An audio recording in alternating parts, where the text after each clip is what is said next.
And I do wonder when we're going to get to the part. What's up? What's up? What's up? It's your boy Big Cal, man. Holla at your boy TNP. Appreciate everybody tuning in. It's your boy Big Cal once again, and this is TNP, man. True Masculinity Podcast, the Masculinity Podcast, the livest podcast coming from the Carolinas to the Rockies, man. Out here in Colorado.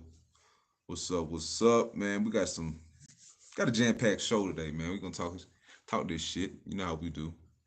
We're reacting and giving our opinion to shadeur Sanders draft slide, going to the sixth round to the Cleveland Cavaliers. Excuse me, the Cleveland Browns. The Cleveland Browns, man. What's up with it? So we got an action-packed show, man. We talking about shadeur Sanders. We talking about Shannon Sharpe getting caught up in them grape allegations with the Caucasoid bed wench, and we gonna go in a little bit about Kevin Gates going in on LeBron James' wife. Some real, we're keeping it all the way hot, baby.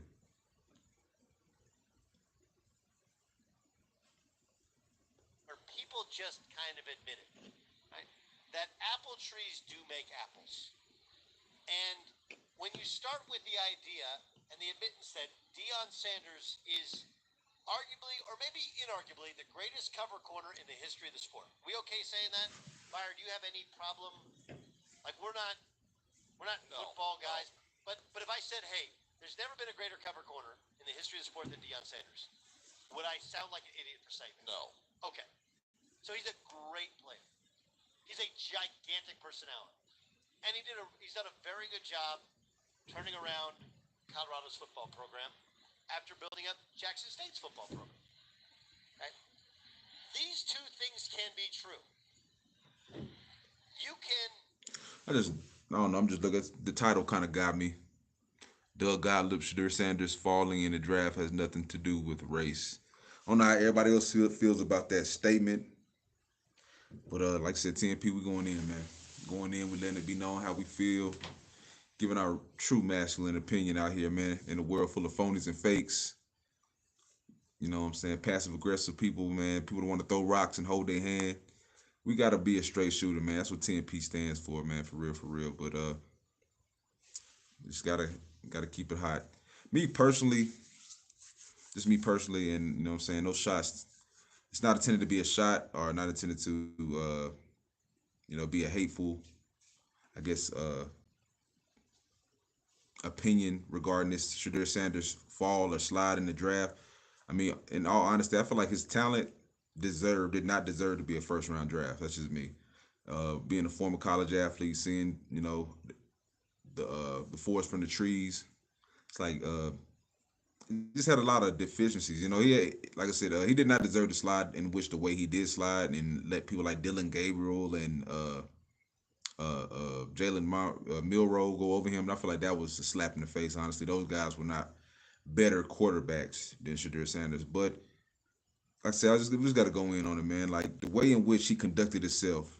I'm just being 100. The way in which he conducted himself throughout the draft process and interviews was anything but professional.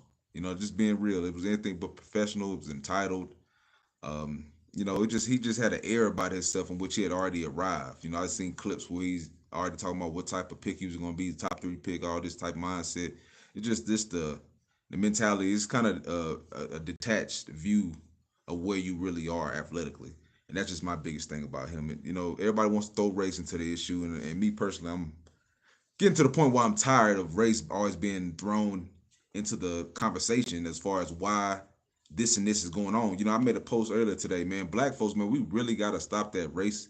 Everything's got to be racial. You know what I'm saying? And I really feel like, in my opinion, that is a mental health disorder. When when you look through everything with a racial lens, you're really not even living life. You know what I'm saying? Let's be real. Like black folks, this melanated folks to melanated folks. When you're living with these racial glasses on, oculus on, lenses on, whatever you want to call it, you're not even living life, man. You're living like a shell of life, like a shell of a real life. When everything you feel like offended or everything is like you're just looking at things through a racial lens. Like that's not, to me, I can't live like that personally. I can't live like that where everything is a cop out. You know, everybody wants to have a plea as to why, and they want to use race as a reason, as an excuse to why things aren't as they are, instead of just self-evaluating and reflecting internally and seeing what's going on in the situation. Everything's not race. You know, everything's not race. Some things is character. Some things is situational. Some things is specifically a individual circumstance. So hit that like button for your boy. Subscribe. Hit that like button. TNP. Hit that like button. Hit that like button for your boy. Be an all-time great player. You can be a really good force of nature head coach. And you can be a colossal pain Did in you the see ass Corey as a Holcomb going parent that down there to on me, dog? potential draft picks. Hell yeah, In the I apple did. trees make She was apples. funny as hell. Can we just be What's up? honest What's that up, man? Louisville quarterback's not better than psychologists Sanders in love my this opinion. because what Jackson I'm going Dart, to say yes, is but true. I agree. You're, Tyler, you're, was it Tyler Shaw? Shaw, he definitely wasn't better. He's not better than Shadeur. Just being real. He had some good games though. Can't deny he had some good games this year. He really did turn it on. He won some real good games too. Uh, did you see Corey Holcomb? Yeah, Corey Holcomb is funny as shit. I can't wait to watch that when it comes out. That dude was a riot for real. Hit that like button, Justin, and all y'all Dynamo. Hit that like button. Appreciate y'all tuning in right now on this late night session, man. Got to get these streams up. Got to continue to put out content, man. But yeah, I felt some type of way, so I had to put this content out here while I'm over here at work and just give my opinion because like I said, I feel like everybody wants to race bait today. You know what I'm saying? And like I said, people are so have knee jerk reaction to everything. It's like why I equated it to this. Throughout the job, like okay, I got a job. Right now I'm working in security. Just whatever. I got a business. I own a business. I do independent contract work. Whatever. Just let's take away the 1%er, or I'm a former college athlete too, so I do have experience being an athlete. So I'm not one of those. But if you come somewhere, let's say you are coming somewhere to get a scholarship, an interview, whatever. It's a process where you're meeting someone and you want something that they have, whether it be a scholarship, a deal, a contract, a job, occupation, career, whatever it may be. There's no career field or no area damn near, unless it's maybe entertainment, because most of these people are characters anyway, so they might expect you to be eccentric or a little bit lost anyway. But there's damn near no field where you can come in with a cocky, arrogant, entitled attitude and think you're gonna get that position. Nowhere. Like there's damn near no position on this earth. Where can you go? What job can you go? What occupation can you go when you come in there and try to call your own shots and have this entitled attitude like you already made it and you already got the job, and and you're not the best at your profession. That's also the kicker. And you're not the best at what you do. Even if you are the best, you can't have a that type of attitude. You have to come in with a humble attitude. You have to be prepared. You have to be the top of your game. You got to be professional. These are just basic guidelines and just things that you got to check the boxes on if you are going to ask some a place, a franchise, a team, organization to draft you or to want you as their quarterback and leader, or as a job, whatever the fact may be. You know what I'm saying? Just not put it all on sports. You can also relate this to life. So that's my biggest thing, folks. This is a bad look. If you like, everybody on the in the black Twitter sphere is trying to basically defend ignorance. You know what I'm saying? And they know nowhere in America, nowhere in this world can you give someone your ass to kiss, come to an interview where you want the job just because you perceive yourself to have the adequate skills, but and still come there and give people your ass to kiss, have an entitled, smug attitude, and expect them to sign you or expect them to be excited about drafting you and bringing you into the organization. Nothing. There's nothing you can do. I mean, where you can have a brash, kiss my ass, entitled, smug, pampered attitude and think somebody's gonna hire you. It's not gonna happen. You know what I'm saying? Like imagine me going to a job interview, uh, rough, rugged, unkempt, talking in all type of jargon and lingos and slang, as opposed to having a professional conversation with whoever's interviewing me. Like imagine that, and then expecting you to get drafted, or expecting someone to take you serious. And me personally, I don't think Shadeur Sanders has that type of talent. I've been saying it for the longest. Just me being personal, I don't think that this is. Everybody says that this is one of the weakest quarterback draft classes in a while, and I agree. I've been saying it. I've been saying he does nothing elite. His arm's not dynamically elite. He can layer passes pretty good. His arm talent is not elite. His athleticism is not elite. The only thing I say that he does pretty good is process information, but he holds on to the football. There's nothing that he does that's just that wows you, that just knocks you, knocks down the door, knocks you on your feet, off your feet. Nothing. And I'm just being real. I'm calling spade a spade. Yeah, and he literally was in a fun and gun, wide open air raid offense that was catered to getting the ball to athletes such as Travis Hunter. Um, like I said, three of the receivers got drafted. Travis Hunter, uh, it was Jimmy Horn, and LeJontay Wester. These are three guys that runs on basically sub 4.5, like 4.40s. So these are, and they're older guys. So when you're talking sports, like I said, this is my thing.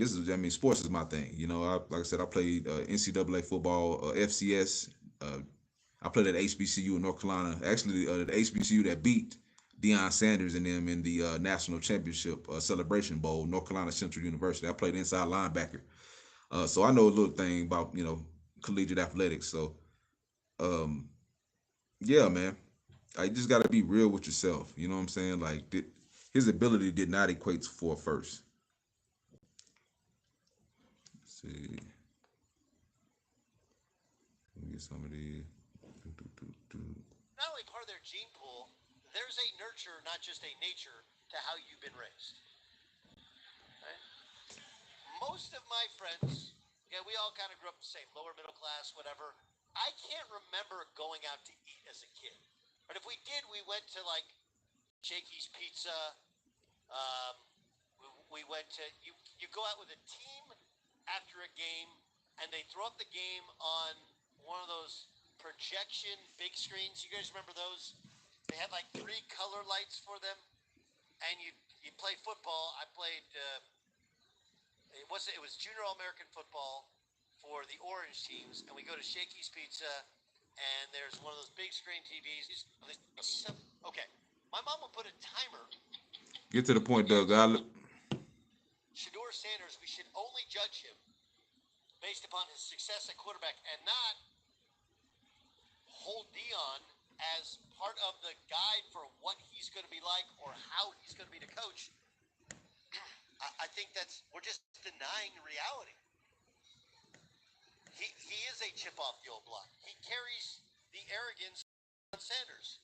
He carries the money, the financial backing of a Deion Sanders. He's only been coached in college by Deion Sanders. And Deion has never held him accountable. Facts. These are facts. Like if you know football, these are facts. Like he's had times. We don't know what's happening in the background, but outwardly he's never been held accountable. His dad slash coach has never lambasted him. I mean, never just filleted him into the public like he's done the O line, like he's done offensive coordinators, coaches, freshman cornerbacks. Shout out to Kamani McLean. He has never came out publicly and just slayed none of his sons like that. Shiloh maybe a little bit for being late, but he has a special, obviously he has a special favoritism type place in his heart for his kids. And if you think that's not a red flag, the fact that you've never been coached by anyone other than your father, who's going to have an innate bias toward you and what you do and how you operate, you're full of shit. You know what I'm saying? Like I said, a lot of franchises probably don't know how that's going to pan out. Like, will he be able to operate at the same efficiency if he's challenged, if he's put in a position where he's not in the offense that's conducive to how he wants to operate? What if it's an OC that wants it done their way and he's used to this way and getting his way, and he's going to come to an impasse where somebody's going to not, there's going to be some flack there. So my biggest thing, the talent he had was, in my opinion, in any normal draft, third, fourth, fifth round talent to me. That's what I saw. I saw third, fourth, fifth round talent. I did not see number one overall pick talent in no way, form, or fashion. Because once again, he does nothing dynamic. He does nothing that's dynamic. Like even what's the dude name? Lamar Jackson. Even Lamar Jackson. Lamar Jackson. That's a Heisman Trophy winner. One of the best college quarterbacks and college football players of all time. Lamar Jackson, dynamic, explosive. Even he was a 32nd overall pick in the first round. He was the last pick by Baltimore Ravens.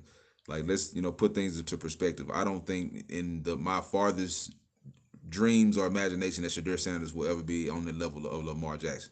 Just being real. I mean, and we saw, we see how he's doing in the league. He's tearing it up. Working on his passing, getting, just steadily improving. But it's hard for me to give credit to a Shadeur Sanders who, like I said, had a father to guide in his successes. Like I would love to see, like even when you want to compare to like the Eli Mannings and stuff like that, like they had to go. Peyton had to go through Philip Fulmer.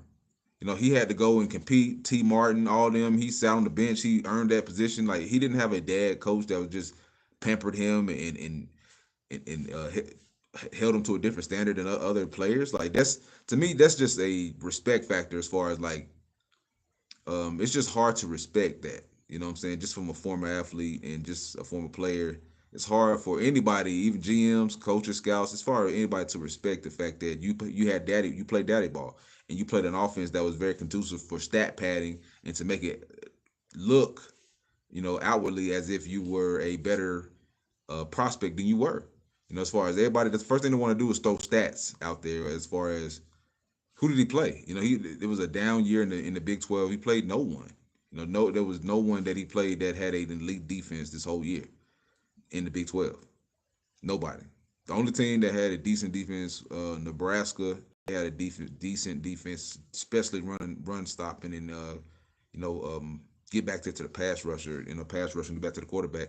But there was not an elite defense that they played all year. Kansas State not elite, Utah not elite, Baylor not elite. They didn't play the elite defense all year. Colorado State definitely not elite.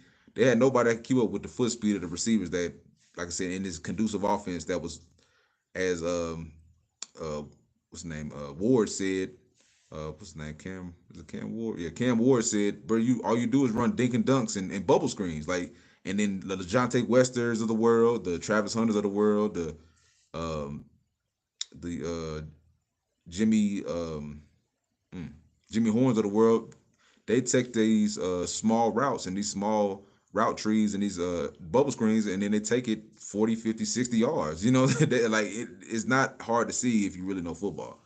Just being real, it's really not. It's kind of obvious. So if you think that we're being unfair to Shador Sanders, I think the easiest parallel is Josh Rosen. Right? Josh Rosen, his last regular season football game was against USC at the Coliseum. And if you watch Josh Rosen and Sam Darnold play, you'd be like, one guy looks like a first-round pick, the other guy looks like a guy who's just running around for his dear life. And the guy running around was Sam Darnold. And Sam Darnold is still in the league. Granted, failed in his first couple stops, but had a great year last year, and now it's going to be the starter for your Seahawks, Dan. Whereas Josh Rosen, long gone, never to be heard from before. And when Josh Rosen was getting drafted in the NFL draft, people in the NFL were like, hey, both of his parents are college educated, and I think his mom's a doctor. And the fear was, one, Josh doesn't love football, and if there's any sort of head injury, Josh Rosen's not going to play because he doesn't need it. He comes from affluence. His parents are well educated. He doesn't need the NFL. And then the last part was Josh's personality was one where, remember, he had the hot tub in his dorm room when he was at UCLA? I had a GM tell me that there wasn't one guy who was like, who we love? I love Josh Rosen. That's what the position is.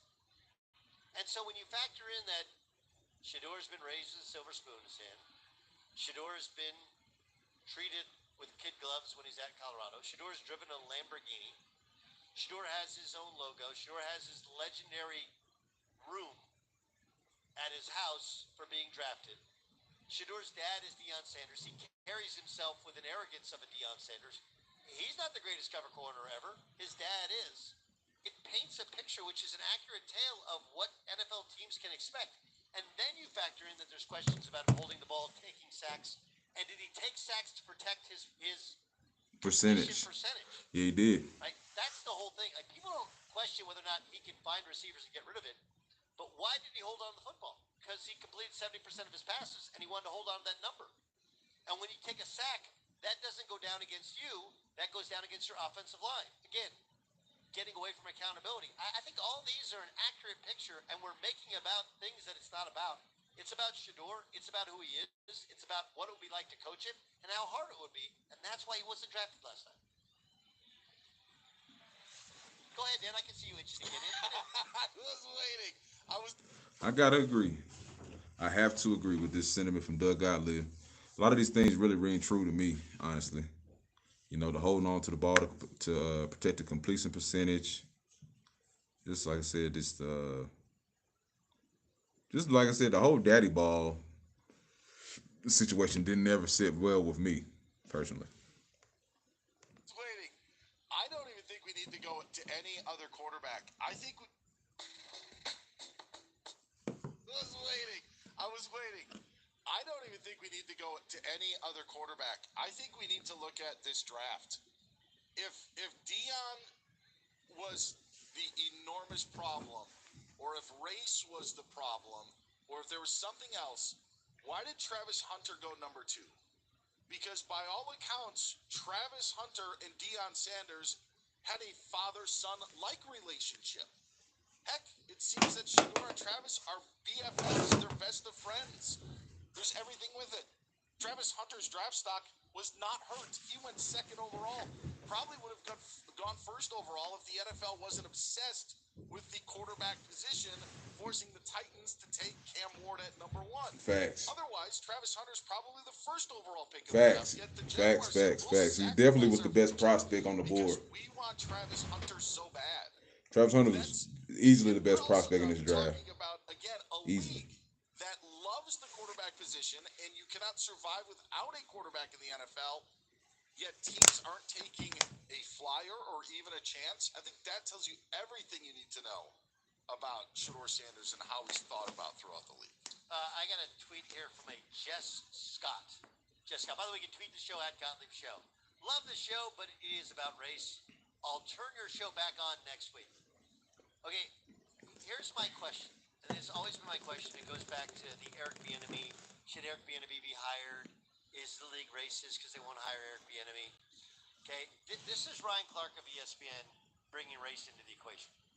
My biggest problem with it is obviously the anonymity of all of the comments and all of the quotes and all of the things that we have had reported, whether it was Josina Anderson around the combine, recently with this quote from an offensive coach who says he's entitled, who says he puts the blame. I watched Shador Sanders get damn near killed for 2 years at Colorado, and I never saw him berate a lineman on the side. Let's get into it right away here. The big story.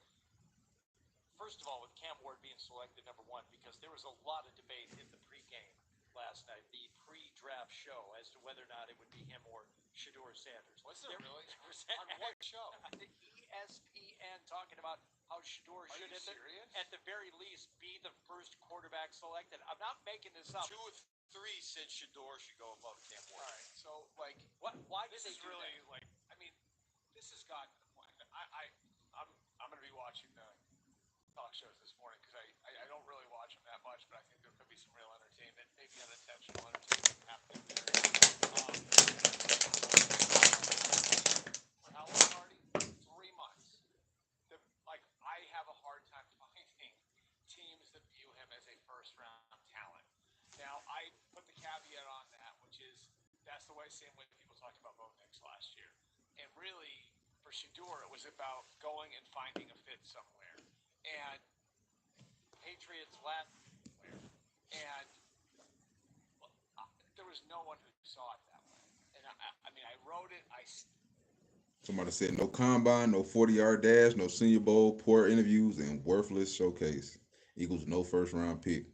Shit, a lot of that is true. A lot of that's true, man. When you already, like I said, when you already come in like you own the place, like you run the place, like you don't need this situation, like you've already arrived, like as Doug Gottlieb said, like you are your Hall of Fame father. You have that same air just because you came from out of this man. That's not. I mean, nobody's gonna take that. Nobody's gonna like reasonably respond to that positive. Like just being real. Like who's gonna sit there and take that? If you come here like you've already arrived, you already threw for 40,000. You know what I'm saying? 40,000 yards in your career type shit. You know what I'm saying? Who are you? You know, that's to me. It's just very disrespectful to the game. You know what I'm saying? His production in college, like I said, all that can be skewed. I put an asterisk next to a lot of that shit. You know, you play with Travis Hunter, arguably the best receiver in college football. You play with LeJohntay Wester, arguably one of the best receivers in football. You play with even all of them. You know, every one of those receivers were damn good. You know, damn good in their own right. They would be good anywhere and were good in other places. One of the receivers came from Vanderbilt. He was a good player. Will Shepard. He had great stats. Like I said, every receiver his dad got in the transfer portal, those were elite playmaking guys. Period.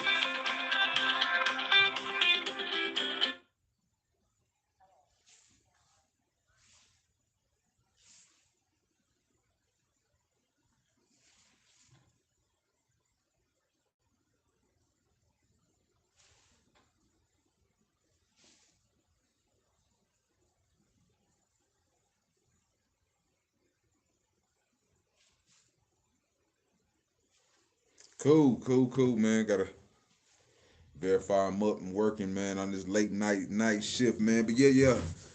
It's hard to, like I said, man. Just gotta close it out on that. I'm gonna close it out on that as far as with this Shadeur Sanders talk, man. I'm just like I said, I'm just tired of the race baiting. That's really one of my biggest things that I'm sick of for just the black community in general. I'm tired of everybody complaining and trying to use race as an out or as a cop out as to why things or why you shouldn't do things professionally, why you shouldn't do the right things.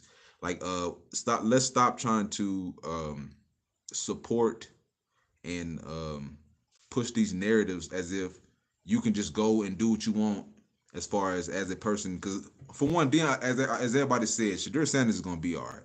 He has Deion Sanders as his father. Let's say his father, NFL Hall of Famer, head coach, making great money as a head coach of the University of Colorado.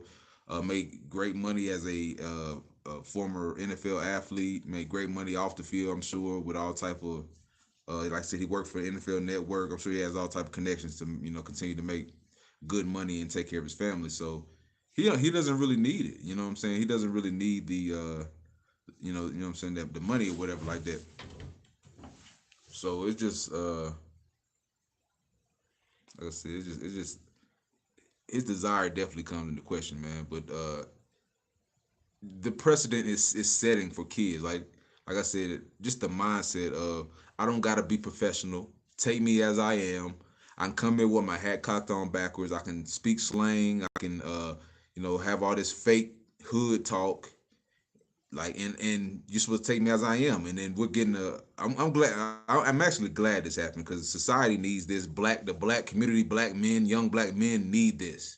They need this as an example of how not to be in life, how not to be entitled, how not to come into job interviews unprepared, ill prepared, how not to have this air as if somebody owes you something, how not to I don't give a fuck. Like people don't even have the resume of a Shadur Sanders out here, but they think like he does have a resume, and he did do it. Respect to that, because I no matter what, I respect people doers. I respect doers. As a former college athlete, I respect doers.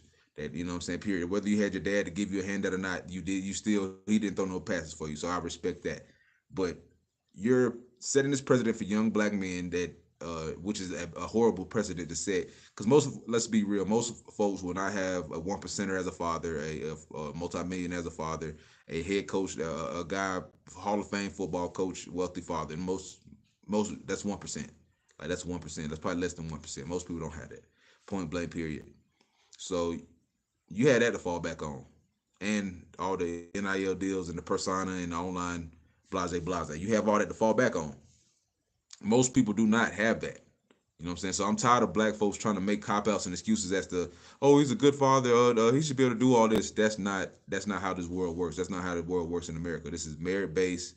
You know what I'm saying? It's free enterprise. Somebody has to hire you. Somebody has to green light that you're hired. Somebody has to draft you. Somebody has to give you an offer letter and give you the job.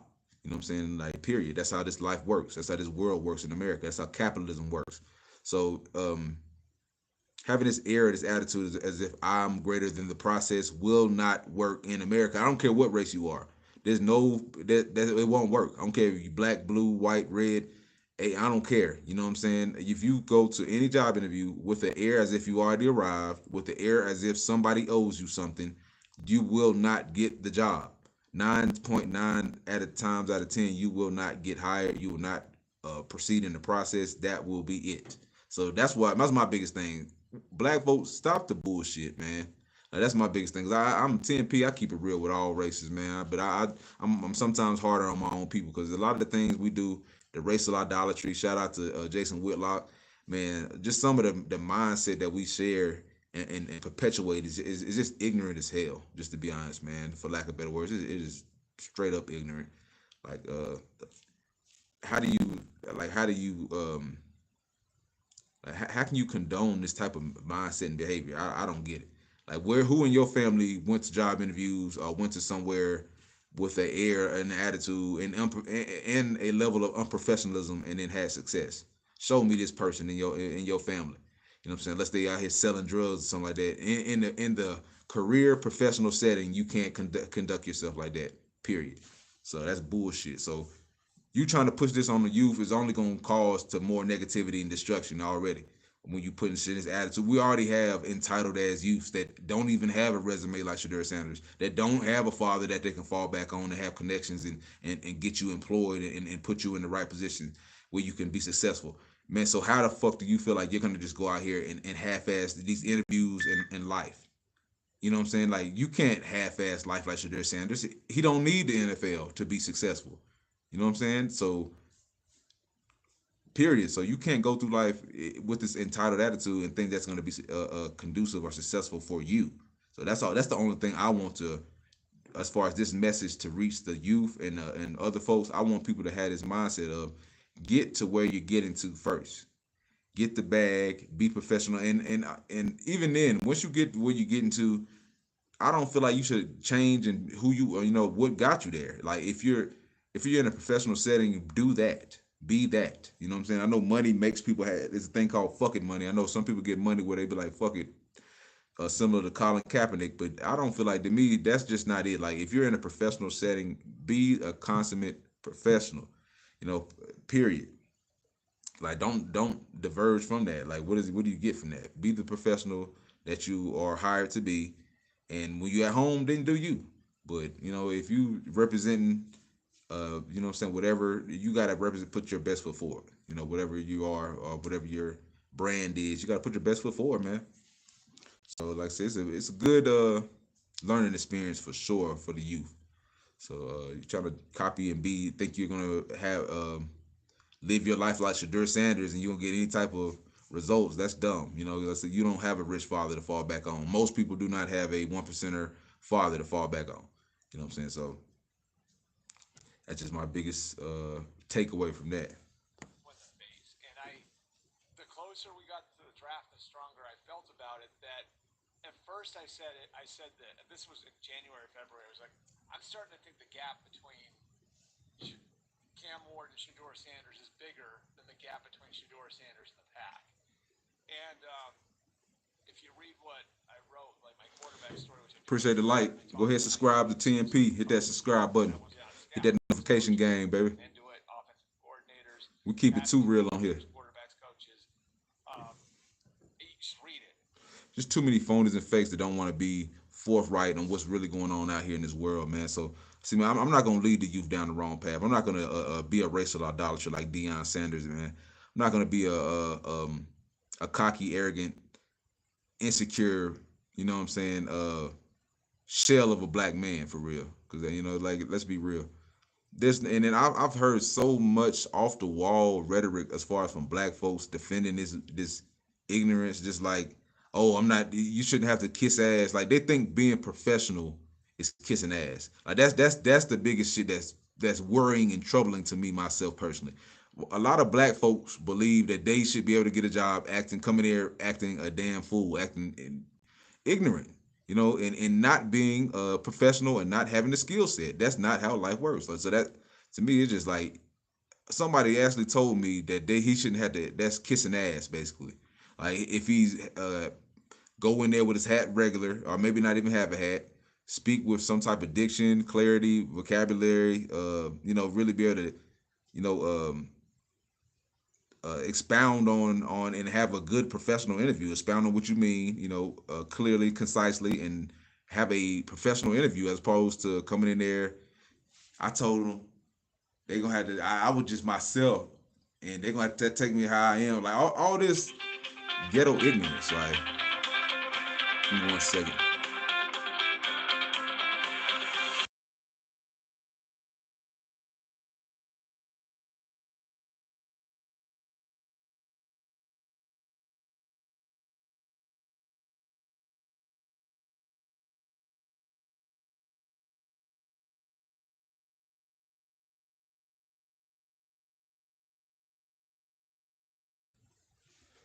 Yes, sir, man. You always got to be a consummate professional in whatever you do. You know what I'm saying? That's just my mindset.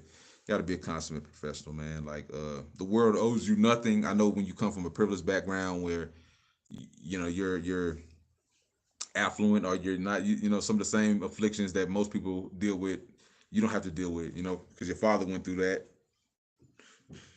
Already took most of the slings and arrows, and he already walked the walk and talked the talk in order to succeed to where you don't have to go through that same route. But we see the ramifications of what happens when you feel like you've already made it, when you come off entitled, when you have this cocky attitude, entitled attitude. We see what will happen in life, even at from the bigger level to a smaller level. But it's a life lesson that most people just need to take heed to and use this as an example. And I hope, like I said, I hope the young brother learns from it. I hope he goes to Cleveland, knocks their socks off, man. He's in a great position and predicament, in my opinion, in Cleveland. Like I said, Deshaun Watson hurt, Joe Flacco old, seasoned vet, Kenny Pickett mid, and last player, who was the last guy they had?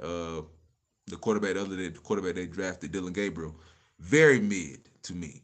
So he's in a perfect predicament, and where he can make waves. In my opinion, he's in a perfect predicament where he can make waves.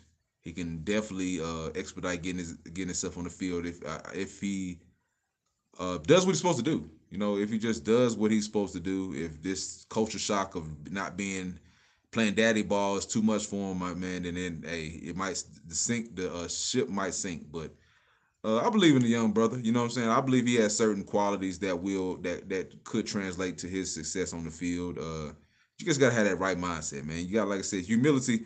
Black folks hate the word humility. I hate to be ragging on my own folks, but humble, humility, when all these things are divine words of God, in all honesty, God made us to be humble creatures. He made us to be humble spirits and humble beings. This earthly shell, this earthly journey is nothing. It's nothing to God. It's a snap of the finger to God. It's nothing. So to have this earthly shit, the gaudy chains, all this shit, the flexing, to make this feel in the entitlement, the money to make you feel like you're above the process. I don't gotta throw the combine. I don't gotta have great interviews. Hey, this is who I am. I just come in and be myself. Which is good. In life you should want to be yourself, but you should also want to put your best foot forward. You should not put off this air like you're some ghetto hood booger when you come from gated communities, private schools, $1 million fucking father, pro athlete father. You should not have. You know what I'm saying? What does it hurt to maybe he needs to take some speech classes. I'm telling you, some of the clips I saw, it was like he was intentionally trying to come off hood, intentionally trying to come off like he was ignorant or some type of hood background. When we all know that's not you, that's not you. Like me, that's like me personally. Like I can never come off hood, and I don't want to. I feel like that's the most ignorant response to life and way in which you operate that there is for as far as a lot of these black youths and black folks go. Like that is easy. It's a cop out. Like it's loser shit. Honestly, some folks they can't help it. They were actually raised with everyone speaking ebonics. No one talking properly, and just that's how they were raised. But you can tell he's putting on airs as if he's some type of ghetto, half rapper, half all this. It's really cringe worthy and weird, to be honest. Like as a real black man, as I call it myself, I'm from down south, North Carolina, but right now I'm in Colorado, baby. I love it. I love it here too. You know what I'm saying? I love it in Colorado because I don't got to do with ignorant, stupid shit. You know what I'm saying? From down south, man. Excuse my French, but I hate ignorant black people from down south, man. It's the most cringeworthy loser shit ever. So I love it here where I don't got to deal with any type of ignorance, genocide, black on black crime, hatred, stupidity, um, lack of impulse control, irrational behavior, single mama ass motherfuckers. I thank God. Like I said, excuse my French. But yeah, it's just real cringe to when you come from affluence to want to act hood. I mean, and like I said, it's not to say you shouldn't be yourself, as they say, or try to be whoever the fuck you want to be. You know what I'm saying? Because he's not being himself. He's trying to be. He's trying to. This is whatever his legendary, as they call it. This is his prime time persona coming out. Because I mean, come on, bro. Like we see pictures, we see videos when you're young. You don't act like this. You act like an innocent little child. You know what I'm saying? He got the video. They got the old. Used to come on own network where him and his wife. You know, they had the family, whatever, family business, whatever. But when you were young, you didn't act like this. So influence of hip hop, mainstream culture, all this stuff influenced you to want to put on this air of persona of hood. Let's be real. You know what I'm saying? TNP, that's what we do. Let's call spades a spade. That's not. And to me, I see through that shit. I like, and it's cringeworthy. I hate even watching some of the shit, the how he acts, the arrogance, just that's not even. I don't believe that's who he is as a person. I believe he's trying to be something that he's not. I feel like he's a phony, baloney ass person, honestly. And I think he's trying to be who he wants other people to believe he is, basically, which is weird. It's insecure. And shout out to Jason Whitlock. He said the same thing. The father and both of them are very insecure people. You know what I'm saying? Like when you just hear some of the way he talks, he just like I call it really. He acts like a damn cat. Like you know what I'm saying? Like you know how cats are. You know what I'm saying? Just yeah, how they move, just real shady, kind of that Kobe-ish kind of mindset. Just uppity boule niggerish, you know what I'm saying? But then, like I said, to each his own, do you know what I'm saying? I don't know how it is to grow up with a silver spoon. I grew up pretty good myself, hardworking folks, and my father was a police officer, a veteran. Mother was a college grad, social worker. Two hardworking folks, two hardworking parents. So I do come from stability, so I do know how that feels. But it never had me to where I wanted to be hood. I just feel like that's that to me. That's a privileged situation where you can have come from good and still choose bad. I like that's just a privilege that I didn't want. Personally, I just never wanted this persona of trying to act like these tropes of trying to be black or hard or tough or any of that shit. I feel like it's lame. Be yourself. That's the blackest thing you can be. When they say acting black, acting white, acting whatever, the blackest thing or the whatever, the realest, the manliest, the women, the feminine, whatever you want to call it, the most womanly thing you can do, the most manly thing you can do is be yourself. And if you know what I'm saying, if you got things you can work on, work on. If you got deficiencies as far as public speaking or your vocabulary, you want to expound on it, get it better, get it, you uh, more vast. Do something about it. But like I said, putting on the air is just weird. Acting hood, I hate that shit. You know. But yeah, let's get to Club Shay Shay, You know what I mean? Like it says like it's aka Club Gay Gay, man. Hey, but nah, yeah, man. I don't even know if I want to get on all this shit. I feel like I went pretty good on the Shadeur Sanders situation, but Shannon Sharpe, man, I do kind of want to talk about that Shannon Sharpe situation just a little bit. I just want to tap in on that, and then we're gonna end off. We're gonna end off talking about man, like I said, these sexual assault allegations are pretty heinous. Pretty heinous. Get $50 million lawsuit against Shannon Sharpe. These some tough charges right here they put on that man. Personally, I don't, like I said, chicken coming home to roost, man. Shannon Sharpe, I don't, just the energy that he puts out, I don't really rock with. You know what I'm saying? He's an older head, older cat. With some of the energy he has, some of the just the things that come out about this man, I just cannot get on board with. You know what I'm saying? He just seems like a shaky, snaky individual, man. Like person that has low moral compass, low ethics. Like I don't trust a person like Shannon Sharpe who tries to put off these airs like he's just perfect. That he makes no mistakes. I know a lot of the interviews and some of the takes he has. He just has this air like he's untouchable. You know what I'm saying? And folks like this, they normally gonna just like Deion Sanders. Like when you had this air, like you just untouchable, like you just a man, like you just hot. The powers that be is gonna humble you. Unfortunately, in a lot of cases, and it's basically you doing it to yourself. Because if you allow yourself to fall victim to your own flesh and your own, vices and shit like that, that's on you. I don't feel sorry for Shannon Sharpe. You know what I'm saying? If he or is guilty of these allegations, hey, I hope they punish him to the full extent of the law. Like people like him, they're just coons. Like coon baboon ass idiots. So I feel like they don't need a platform like some of these idiot ass niggas like Shannon Sharpe. Like they're draconian, old, passe. They're fucking cavemen. A lot of their mindset is just old as hell and needs to get flushed. You know what I'm saying? Honestly, like I just don't like the ignorance. Honestly, you know what I'm saying? I don't like the ignorance. I don't like the cliche bullshit that they perpetuate. You know what I'm saying? I don't like the fact that they circle the wagon on ignorance and shit. They gatekeep. I just don't like it. You know what I'm saying? Shannon Sharpe always seems like a snaky guy. I don't. He don't seem like somebody you could trust your have your grandma around. You feel me?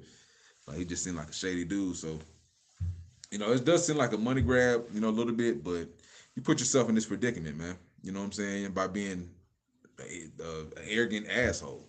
Like I said, thinking you're untouchable. So I mean, shit, this is something he gonna have to fight. Like I said, if he's innocent, I feel for the man. Hopefully, the charges are dropped or the lawsuits dropped if he is innocent. But honestly, I don't care. Like, he's full of shit.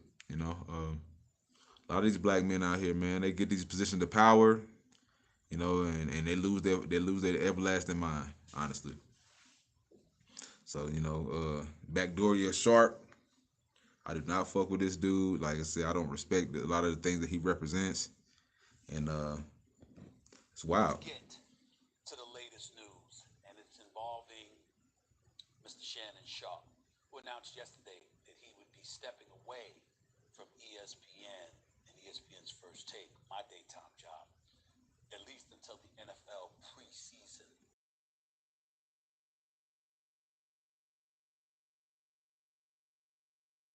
Jane Doe, using the Jane Doe pseudonym.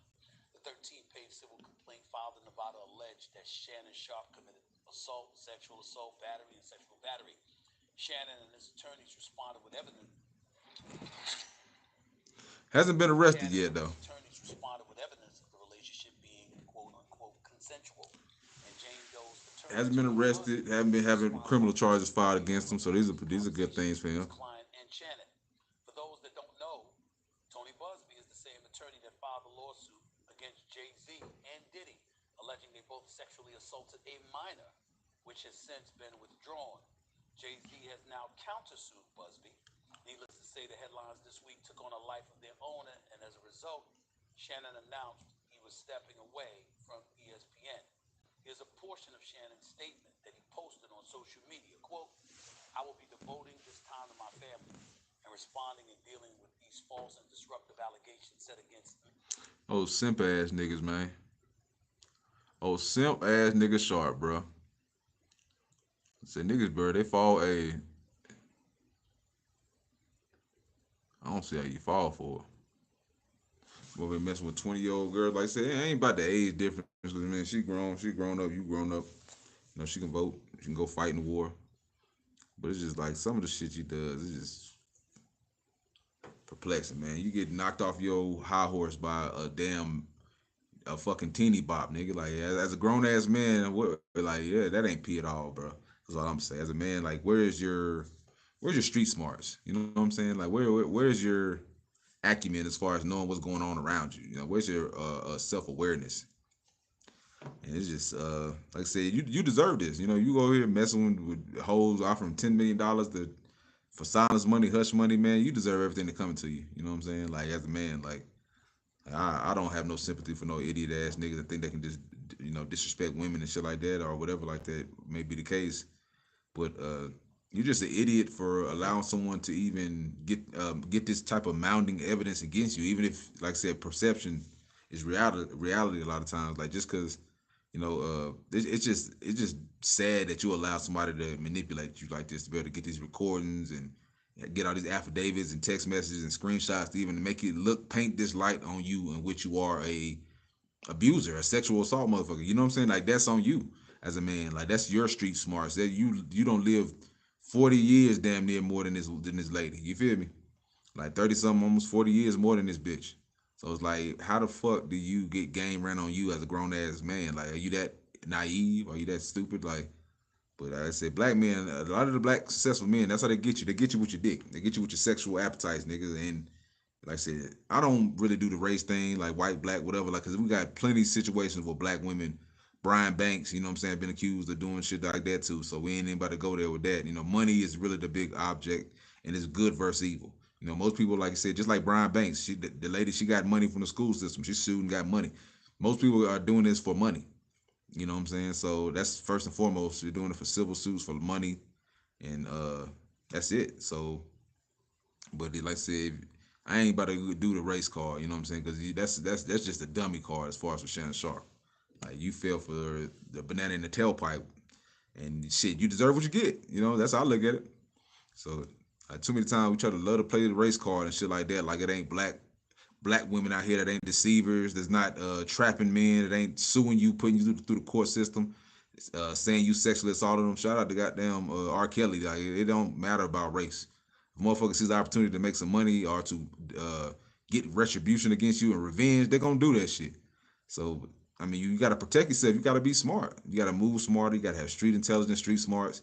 Can't just be out here willy nilly and thinking like, yeah, like I said, some of the even the video recordings just sound, she just sounds, it sounds contrived and like she's obviously recording or has an ulterior motive. Like nobody asks questions like that. Like just some of the stuff she was saying was just far out. Like talking about bringing up choking on the phone randomly and shit like that. Like you must be into that shit. You know what I'm saying? It must be something that they agreed to do or do regularly because he had no qualms or no issues with talking openly on a phone line about choking your ass and shit like that. So that in itself is already like some wild shit to me. You know what I'm saying? So I mean, you don't incriminated yourself through your own words. So it's like who can you really be mad at, Shannon Sharpe? You know what I'm saying? Like you basically admitted to choking. You know, being a big black man and choking a white bitch. So like shit, you got to take your consequences on that, man. Like I said, the court of public opinion is definitely gonna drop that gavel down on your ass. You know what I'm saying? So you gotta move and shake, pay off somebody, do what you're gonna do, man, because it's not looking that good. I'm tell you that right now. It's not looking too good. Not looking too good for Uncle Sharp, man. But like I said, yeah, that's my 2 cents on Club Shay Shay in that situation. Man, I don't wish him the best. I don't give a fuck. To be honest with you, I don't fuck with Shannon Sharpe. Some of the rhetoric he talks about and his old school ignorance is shit I can't get on with. You know what I'm saying? I don't like old school niggas like that as money whores and you know what I'm saying, status type niggas, and I don't like niggas like that honestly, man. Like they just worship money because they material coons. So I don't fuck with Shannon Sharpe. You know what I'm saying? Just being honest. Like as a athlete, yeah, but as a person, nah, you a weirdo, man. You know what I'm saying? You hanging with Backdoor, you Hollywood, you out here doing all this weirdo shit. I don't. That's not a real representation of a black man, man. Too many black men out here in the public viewpoint. Stephen A. Smith, Shannon Sharpe, a lot of these niggas, Cameron, Mace, old giggling ass, ticklish ass niggas. Fucking, just like I said, a lot of these public personas that's on YouTube, these public figures, man, they're some fucking weirdos. Be honest, man. Like, and it's time for a new regime. These old heads need to get the fuck up out of here. Being honest, man, they 50 something plus, still kissing ass, still bootlicking, still taking up for the motherfucking mainstream powers that be. You know what I'm saying? Still not having a backbone, still not speaking from the heart. You know what I'm saying? Still worshiping money. Everything all the moves that they make, they validated off of money. You know what I'm saying? Whether it's shady, all type of shit. So I don't fuck with it. You know what I'm saying? Personally, I don't. You know what I'm saying? So shit, I say, hey, good luck, and I don't give a fuck, man. But yeah, man, that's TNP for you, baby. Hit that like button for your boy if you don't mind. Like I said, I think I'm gonna end it off talking about LeBron James situation. I plan to return to ESPN at the start of the NFL preseason. I sincerely appreciate the overwhelming and ongoing support I have received from my family, fans, friends, and colleagues. End quote.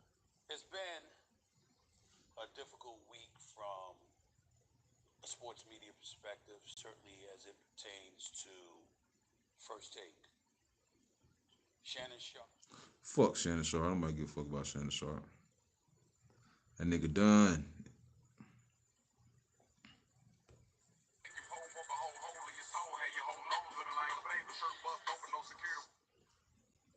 Kevin Gates said some comments about Savannah and the way he looks at LeBron James, and Yeah, man. this is kind of he Yeah, kind of we sums don't it have up to. right We don't here. have to say nothing because he said it all. Yeah. I don't like the way Savannah look at LeBron.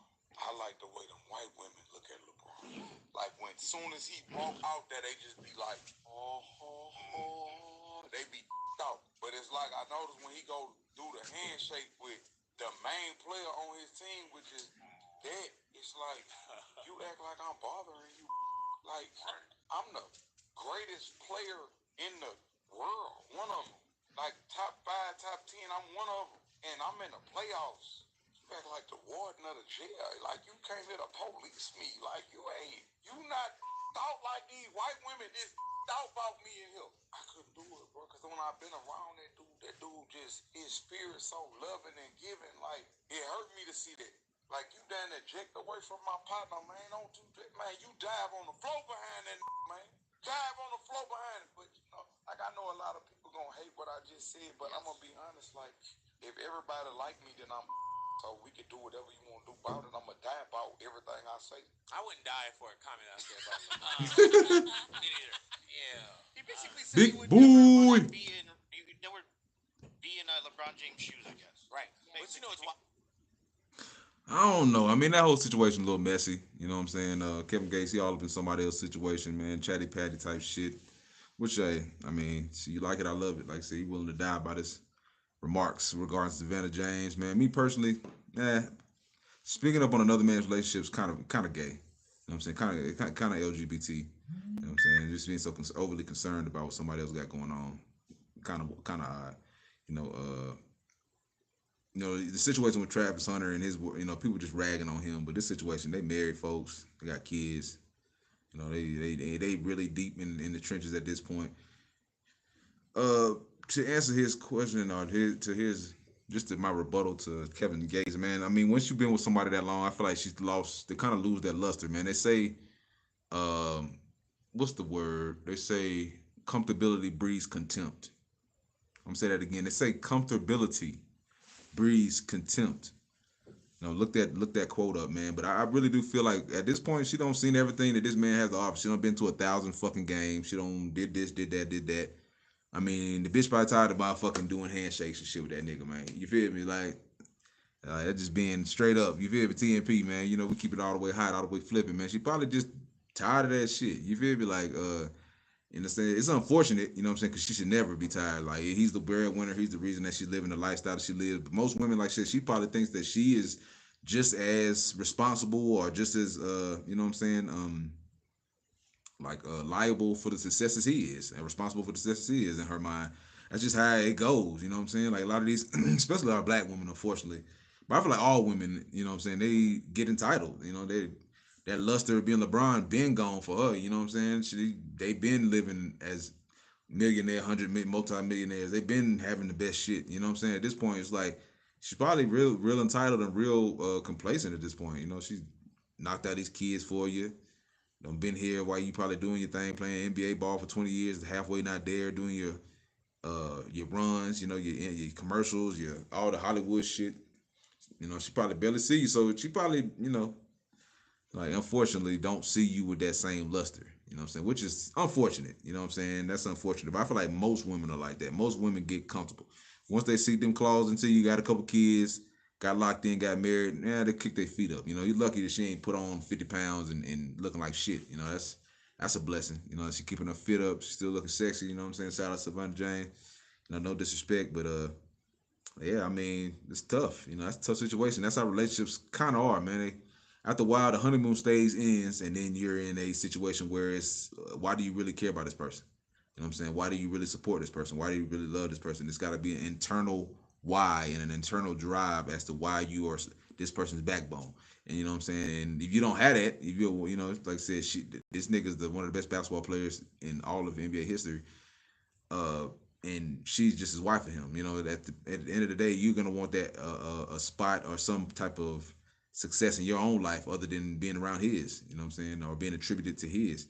So I do think she probably does have some contempt for that man. You know what I'm saying, or uh, unfortunately, but what can you do, man? That's his relationship. You know what I'm saying? Commented on it from Kevin Gates. I feel like, it's kind of obvious. He just kind of speaking the obvious. Like any relationship that once the honeymoon phase is over, now the real work begins.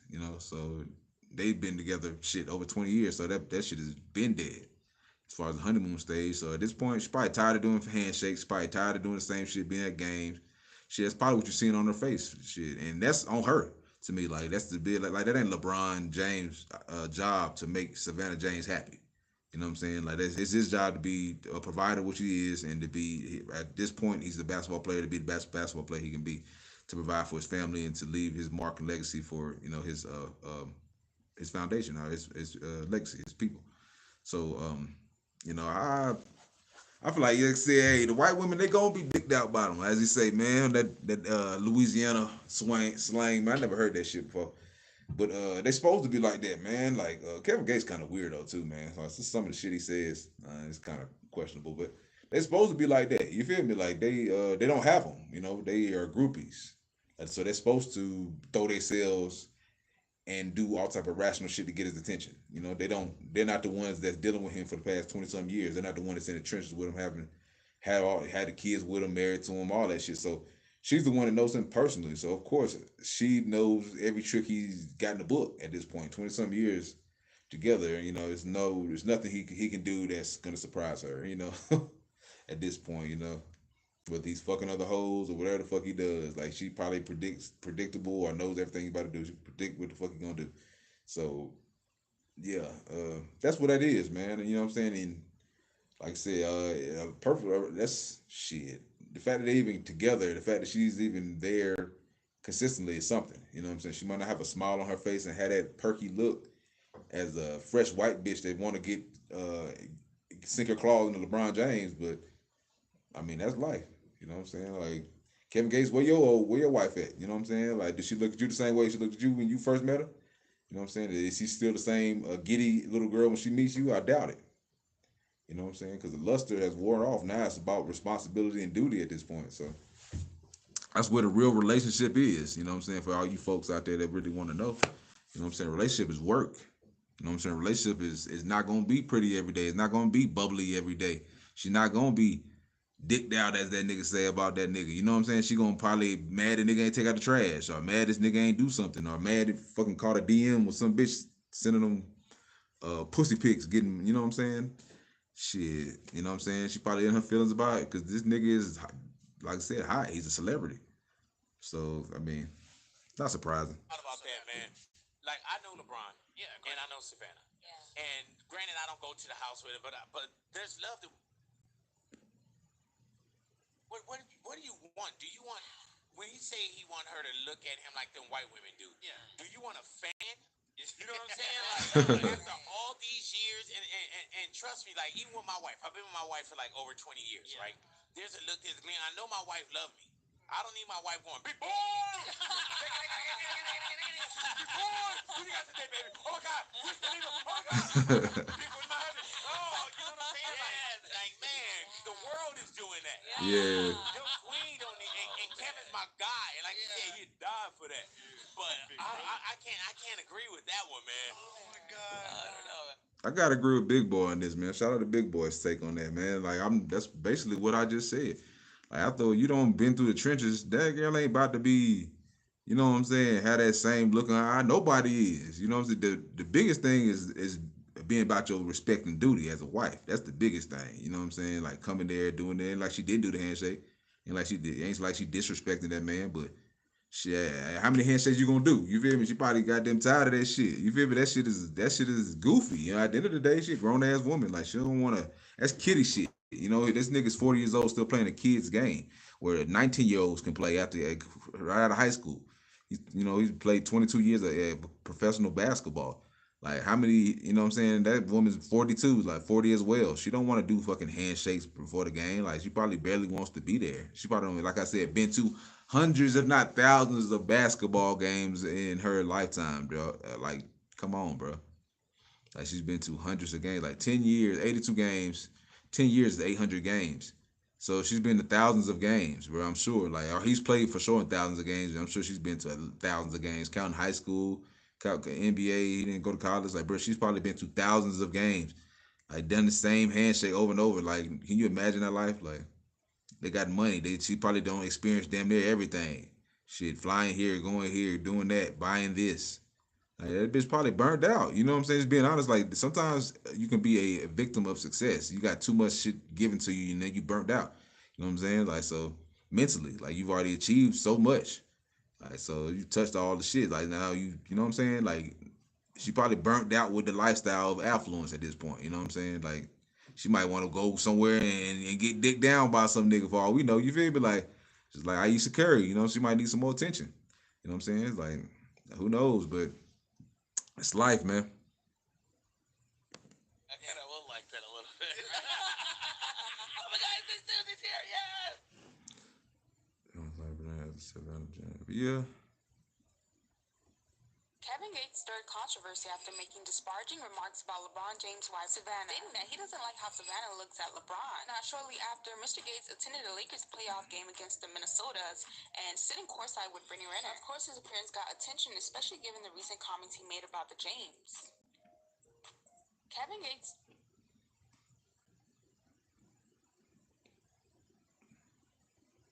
Okay, so LeBron James, this how the conversation came up. We were just looking at like couples and people in the league. And we was talking about how LeBron do the little handshake with Savannah. And then I was like, maybe I know this shit that people don't notice. But I'm like, they was like talking about what if you had LeBron money?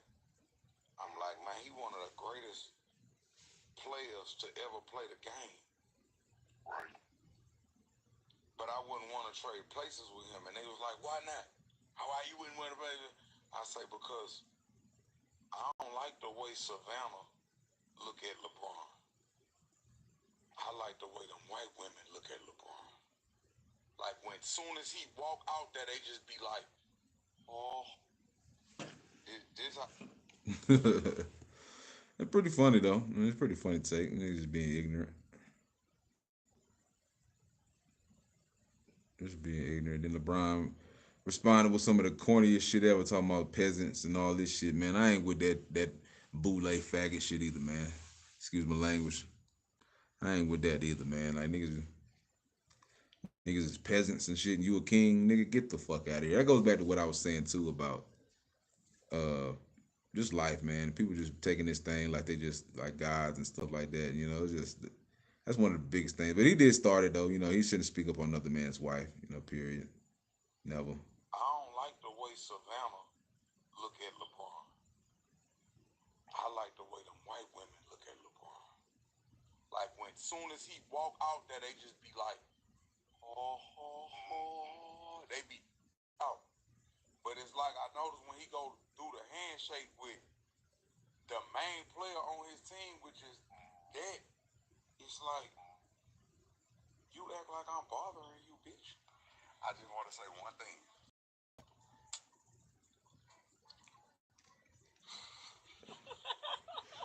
Kings The don't true concern themselves with the purpose opinions of for peasants. Where to next, Queen? Let's get it. Bron, I love you because you my. And I already know she was. You ain't gonna let him talk, man. You had to put behind closed doors. You played a good game. But anyway, Grown man shouldn't be calling goddamn another man. long as you being such a Oh, great shouldn't tell bro, another man I love you and all that shit. Now, I mean, not if you don't have that relationship. Yeah. Oh, I don't like the y'all don't way have that relationship Savannah. like that. That's weird, man. But like I said, a lot of men today, a lot of black men today are fucking weird. You know, I'm just being 100. I'm being 100%, man. You know what I'm saying? I don't care who it offends. A lot of black men today are very, very weird, very feminine, very much raised by their mamas. You know what I'm saying? Even Okay, so LeBron Kevin James Gates. calling niggas a peasant. I feel like that's some female shit as well. You know what I'm saying? Kings don't talk to peasants. Nigga, both y'all niggas is goofball, Diddy party ass niggas. You feel me? Like if you ask me, both of you niggas is some weirdo ass niggas, bro. Both y'all niggas probably involved in backdoor your shit. Both of you niggas is weirdos. Nigga, probably your boyfriend or some shit and embarrassed your ass, nigga. I don't know. Entertaining niggas. He act like he got a relationship as far as some type of past knowledge of LeBron James, like they hung out together. So he feels so comfortable to speak out about your relationship. That's some shit that motherfucking down low. Look at his face. He making this fucking video right here. Like nigga, that was just to me. I mean, and people already came out and said he was backdoor you, but to me, kind of questionable.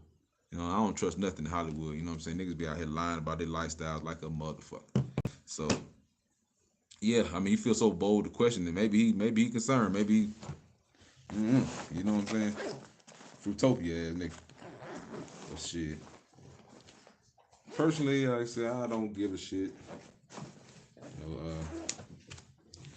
a lot of black men, like I said today, are very fucking weird, very insecure, very mama raised, very feminine. Got the heart of their mama. And like I said, that's what TNP, man. We calling that shit the task. You did TNP, we calling all that a task, man. You know what I'm saying? We ain't scared to debunk and talk shit. We ain't scared to push back. You know, we want all flack. We welcome it. We welcome rebuttals. We welcome conversations. You know what I'm saying? That's what TNP is all about. Hit that like button for me too, man, if you're out there. Please hit that like button. You dig? I appreciate all y'all tuning in, tapping in with me. But yeah, I'm about to go ahead and close out. You know, this TNP, man. I feel like it's been a great discussion. You know, we started off with Shadeur Sanders, giving our 2 cents on that. Hope that's been a learning experience for anyone tuning in and listening. You know, switched it up. Went from here, went to there. You know what I'm saying? Shadeur Sanders. Like I said, wish him the best. You know, I do feel like he's a competent quarterback, elite. I do not believe he is that. I'm just being real. I said the situation right here with Kevin Gates, very weird. Very weird for a man to speak about another man's relationship, another man's wife. You know what I'm saying? Fuck relationship. This is another man's wife. Got grown ass 18, 19-year-old kids with this woman. You know what I'm saying? I've been with this woman for over 20 some years. It's fucking weird. You know what I'm saying? Very fucking weird. So, but like I said, that's the status of manhood in America, man. A lot of these men were raised without men. They don't have no, they have no code of ethics. Their mode of operandum is shot. You know what I'm saying? They operate like females. They operate all the way in their feminine as opposed to their masculine. Then they try to act like they're so tough. Oh, I'm gonna die about it. I'm gonna do this. Nigga, that's feminine shit. You know what I'm saying? You trying to back somebody down with all your feminine rhetoric. You know what I'm saying? And threats of violence. And when you gonna crash out over a statement. I mean, yeah, like it's just lame. Like no real men don't question other men's relationship like that. You know what I'm saying? Like just facts. Like they ain't gonna be all up in their business unless they ask.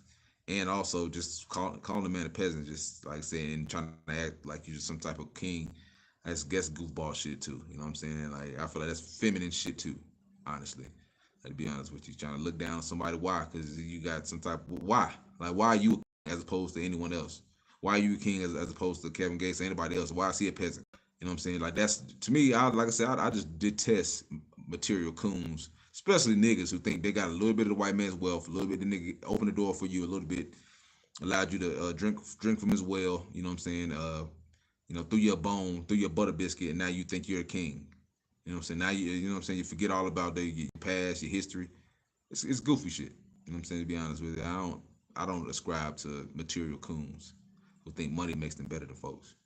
I feel like it's one of the worst things happened to the black community, and where we at now is no matter what, it's always going to be that energy of niggas thinking they better than other niggas, and I feel like it's wild, it's perplexing. You know, it's disheartening to see that shit is feminine energy. To be honest, when men judge other men based on materials, you know, acquired materials in this Caucasian dominated white dominated society, when you try to judge another black man based off of his acquired wealth, I feel like that's very white supremacist of you, to be honest with you. You know what I'm saying? That your white supremacist energy is really exuding from you and where you wish to be and where you want to push folks down and you know what I'm saying, cast folks into a certain situation, a certain you know, typecast, whatever you want to call category, because they don't meet this wealth requirement. You know what I'm saying, this European wealth requirement or whatever like that. So I feel like that's goofy shit. You know what I'm saying? So is that the case? Is these NBA owners are they kings? Are they higher kings than you because they got more money than you? They're multi-billionaires. Does that mean, you know, they own franchises that's worth your net worth? You know what I'm saying? That's one of their enterprises is worth your whole net worth. You know what I'm saying? So does that make them kings over you? and you're a peasant to them? Can they call you a peasant? All these white billionaire, multi-billionaire owners, can they call you a fucking peasant? Because their ends are farther than yours, because their resources stretch longer than yours. Can they call you a peasant?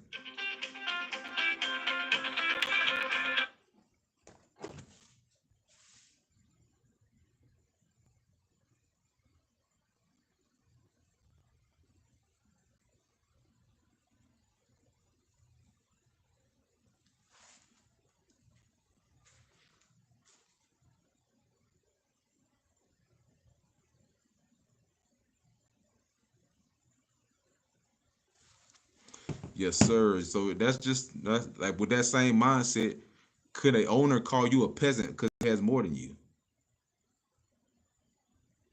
Why? I just want to know, why is he a peasant? Because he's a successful black man in himself. What makes him a peasant? Because he spoke on your relationship? Like, I don't get that mindset. Because a connotation behind a peasant is a wealth and resource connotation. If you have any type of brain, any type of brain function, you know this. When you correlate a peasant, look it up. A peasant is a deplorable. It is a person who is in a deplorable position. A peasant is a lower caste person. They're in the caste system. They are at the bottom. That's what a peasant is. So why is he a peasant? And what makes him a peasant? Because I think he's a millionaire. I think he's had platinum songs. I think he's pretty popular and successful in himself. Even though he's a chatty patty ass, ex prison ass, sissy ass motherfucker. What? Why is he a peasant? Because I'm I'm I'm sure LeBron James has more money than him. He's played 22 years NBA, endorsements, all that. So just because you have more wealth and European resources, that makes him a peasant, or is it because he spoke up on you? What makes him a peasant? This is because like I said, the correlation between peasants is money.